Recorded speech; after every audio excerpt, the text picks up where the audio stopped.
तर नीट 2023मध्ये हा क्वेश्चन आलेला रॅपिड सोडियम करेक्शनवर. आणि या क्वेश्चनमध्ये जो सिंड्रोम विचारलेला आहे त्याला ODS म्हणतात, म्हणजे osmotic demyelination syndrome.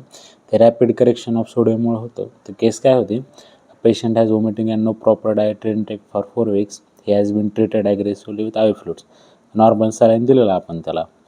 Following which the patient develop quadriplegia and become mute. What is the correct statement? The it is due to rapid correction of hyponatremia, it is due to slow correction of hyponatremia, it is due to negative flow resuscitation किंवा आहे बाकीचं option आहे. तर ह्याच्यात काय झालेलं, normal level असते 135-145 मिलीकुलम per litre सोडियमची. तर पेशंटमध्ये सोडियम कमी होतं म्हणून आपण नॉर्मल सलाईन दिलेलं आहे. नॉर्मल सलाईन देताना पण दमान द्यावं लागतं. कधी काय होतं आहे, जर आपण overly rapid correction of hyponatremia 8 ते 10 मिलीमोल दिले 24 आवरमध्ये किंवा 18 millimole in 48 hour is associate with disruption in integrity of the blood brain barrier.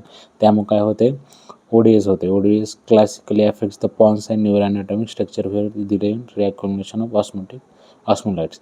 ह्याच्यामध्ये काय होते, जे विचारलेले ओव्हर करेक्शन ऑफ हायपोनॅट्रेमिया, त्यामुळे काय होतं पॅरापॅरेसिस किंवा क्वाड्रिपॅरेसिस. तर आपल्याला ह्याच्यात पण काय दिलेलं आहे, क्वाड्रिप्लेजिया. त्या कशामुळे झालं, it is due to rapid correction of hyponatremia. ते लक्षात ठेवा, इम्पॉर्टंट आहे कन्सेप्ट हा ODS सिंड्रोम.